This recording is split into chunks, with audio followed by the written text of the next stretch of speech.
आज की इस क्लास में हम कला और शिल्प के बारे में डिस्कस करेंगे।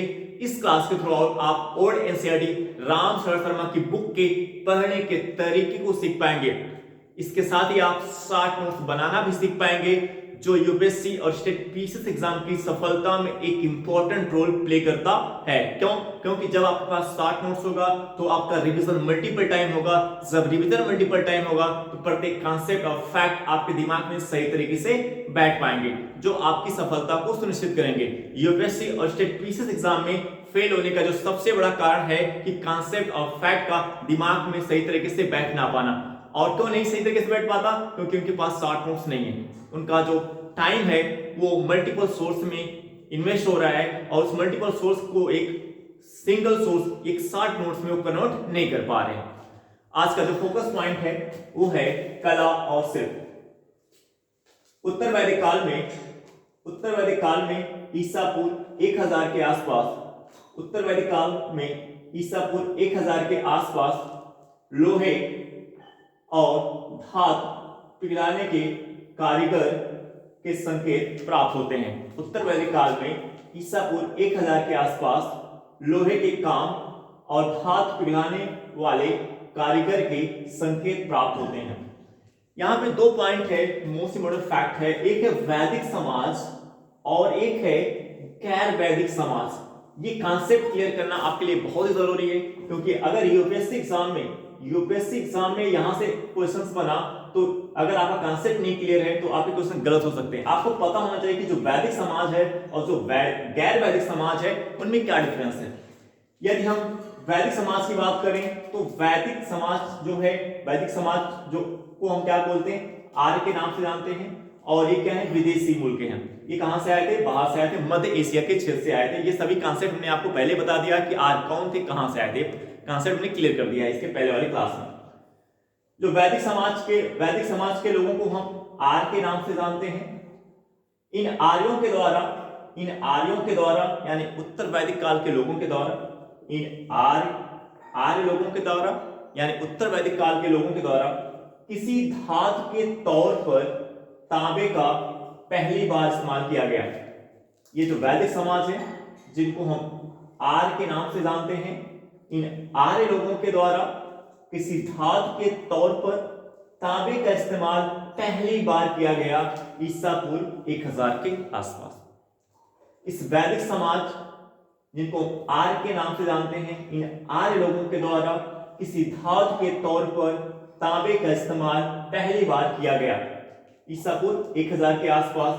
और इन्होंने राजस्थान के खेतड़ी के खदान का प्रयोग किया। इन्होंने राजस्थान के खेतड़ी के खदानों का प्रयोग किया। अब नेक्स्ट पॉइंट है गैर वैदिक समाज। गैर वैदिक जो समाज है इनको हम अनार्य के नाम से जानते हैं। ये कौन है? ये स्वदेशी हैं। ये अनार्य लोग कौन थे? ये स्वदेशी लोग थे।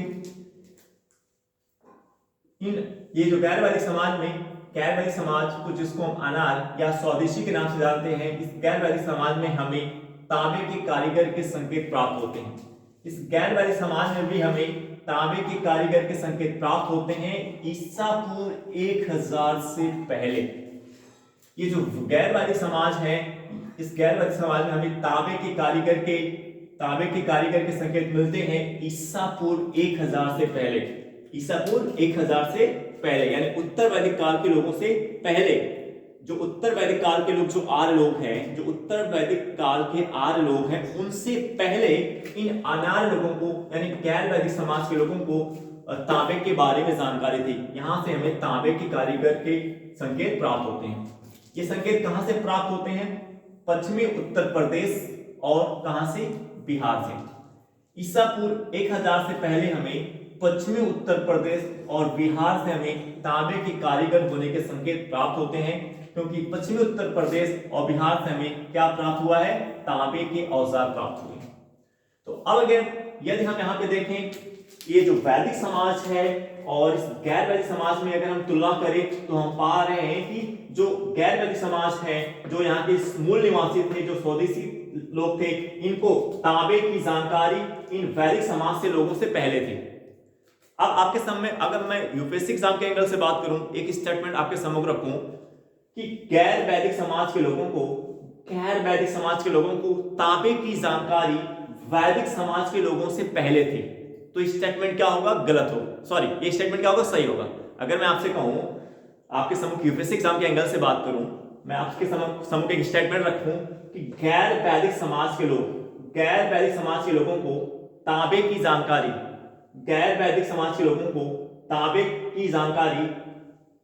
वैदिक समाज के लोगों से पहले थे। गैर वैदिक समाज के लोगों को तांबे की जानकारी वैदिक समाज के लोगों से पहले थी।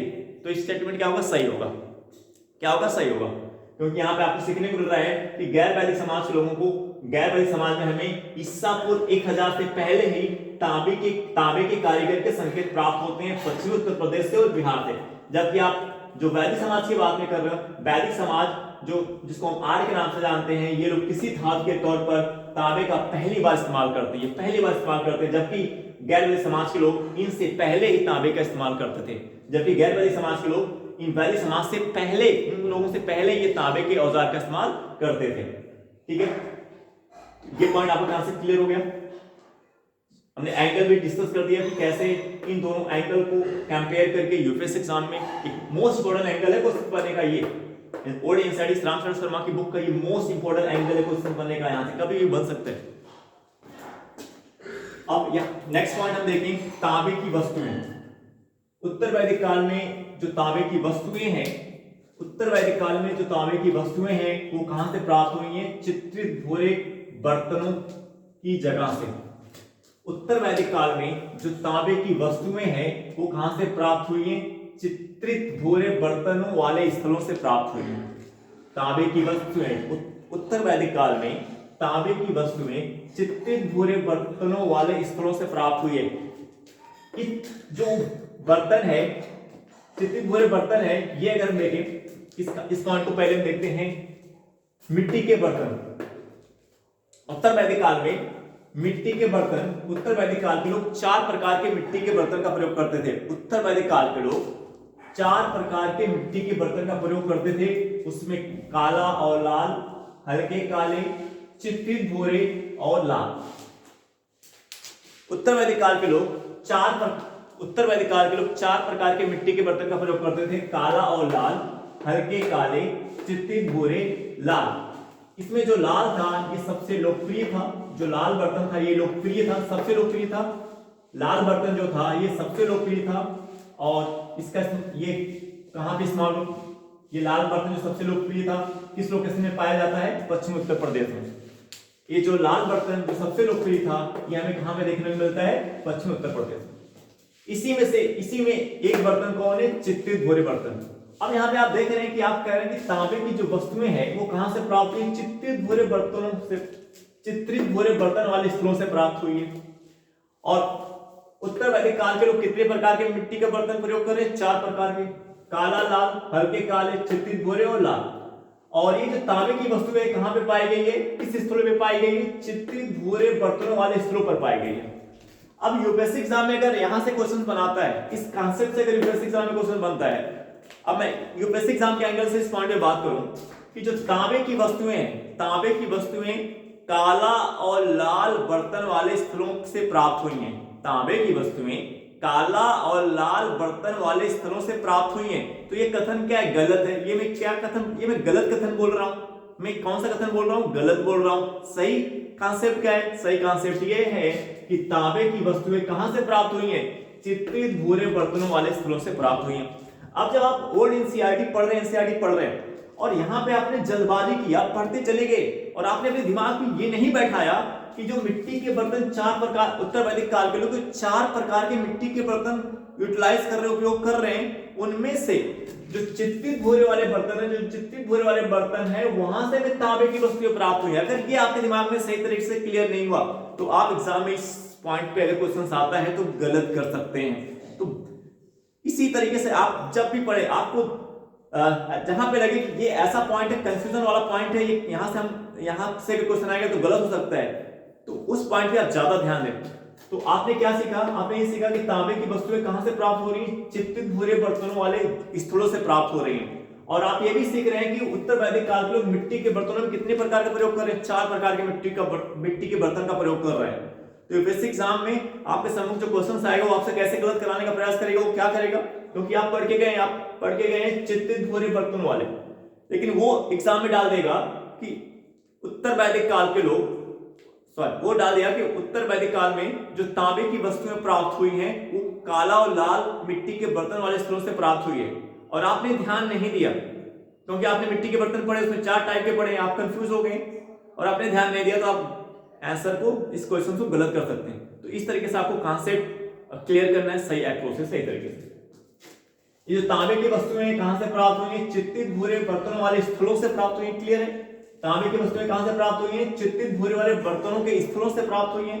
और इन तांबे की वस्तुओं का इस्तेमाल किसके लिए करते थे, युद्ध और शिकार के लिए करते थे। इन तांबे की वस्तुओं का इस्तेमाल किसके लिए करते थे, युद्ध और शिकार के लिए किया जाता था। और किसके लिए किया जाता था, गहने के लिए किया जाता था।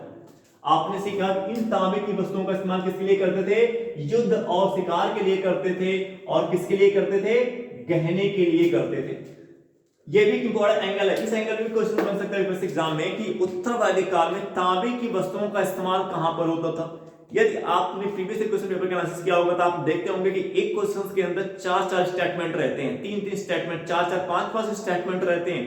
तो इसलिए केवल इतने से काम नहीं चलेगा कि आपने ओल्ड एनसीईआरटी की इस बुक से पढ़ लिया कि उत्तर वैदिक काल के लोग तांबे की वस्तुओं का इस्तेमाल करते थे, बस काम आपका हो गया। ऐसा नहीं करना है, इतने से काम नहीं चलेगा।